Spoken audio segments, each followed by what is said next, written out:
Another little project.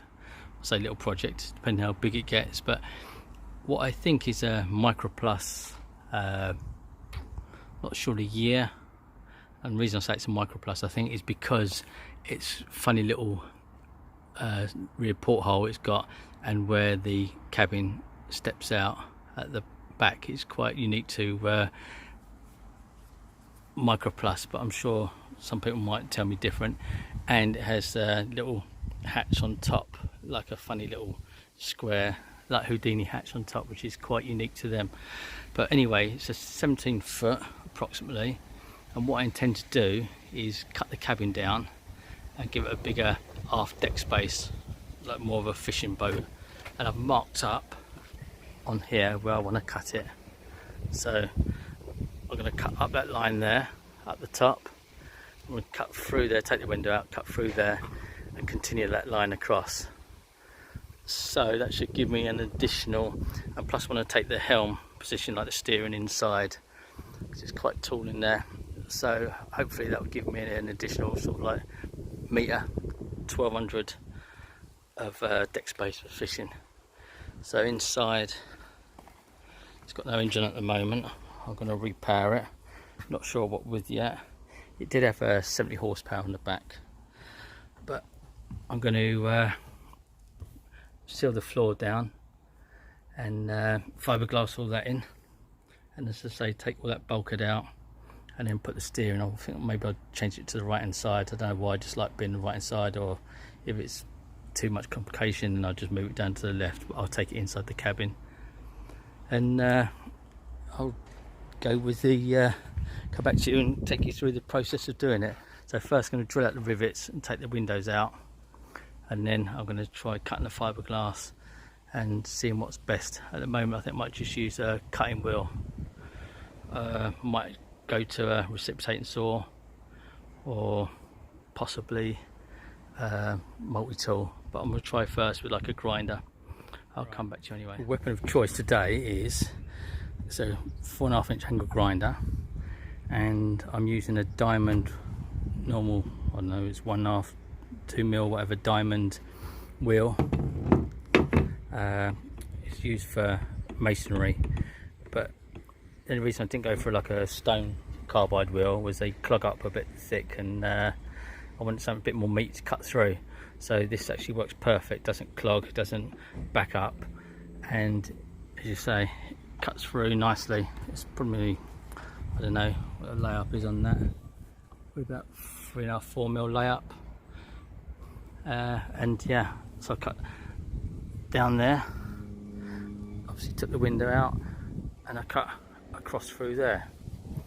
So I'm going to take the screen out, and I'm going to go inside and start cutting the bulkhead out, and I might get a camera, set camera up so you can see me cut through it. But it does cut through really easy, literally it cut through in about 5 minutes. I've cut that, so I'll come back to you in a bit more.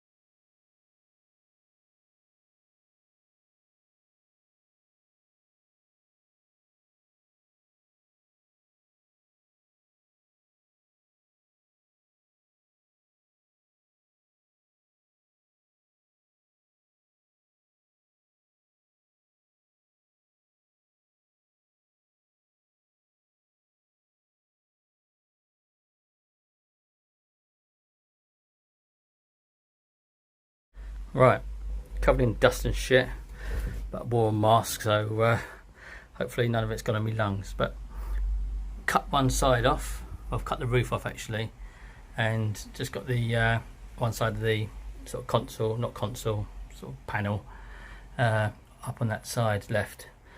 But I took all the floor up. It's a bit of a weird layout really, like, but I've never come across one of these before. But there was like a fiberglass sort of tray, and then there was wood in the middle of it, and someone had over applied it with I think it was 25 mil ply, but it weighed an absolute ton. So I think I'm going to cut the roof back some more.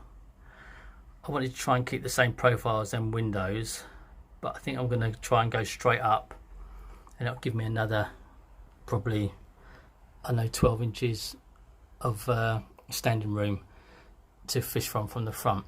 So I'll come back to you a bit on the cutting side on the roof, but that's the hole there. That's what I've cut off the roof.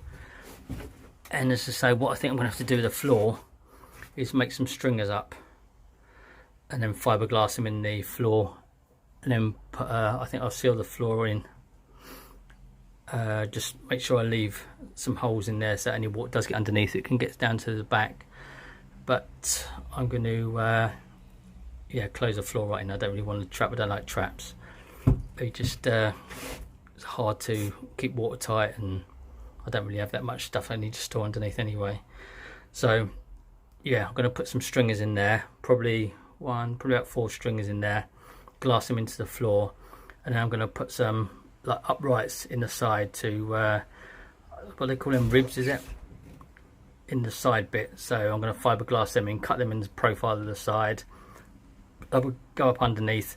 I'm going to glass them into the side of the boat, the hull, and sort of underneath the bit where you walk along the side, and also then I'll fiberglass it to the floor. So that will just strengthen it all up. I'll probably put sort of 3 down there, and I might carve them out so I can use them for storing either rods or like a boat hook or a gaff or something like that, or a keep net.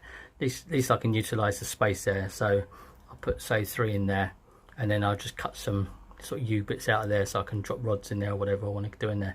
But it's going to be a nice bit of space there. I think I'm going to have about 8 foot.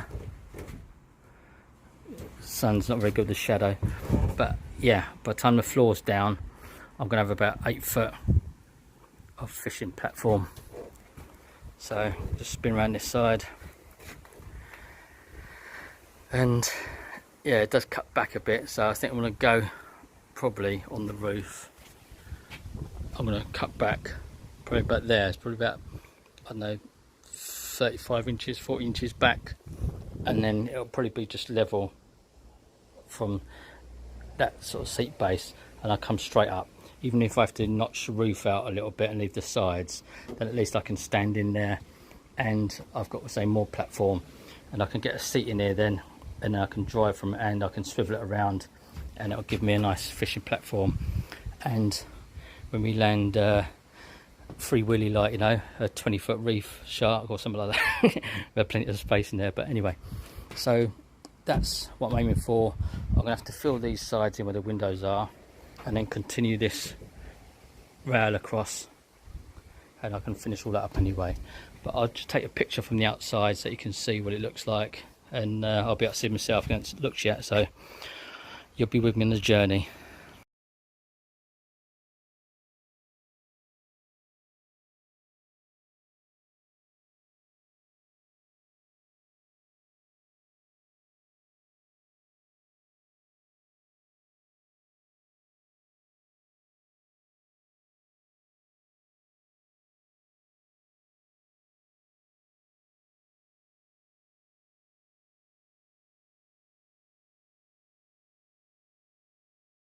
Here's what's coming up on part 2 of Project Milo, where we'll be cutting out the splashwell and cutting out the transom and cutting out some of the floor. If you haven't already done so, then please press the notification bell, like and subscribe, and I'll look forward to seeing you on the next video, which I'll be uploading soon. Bye for now.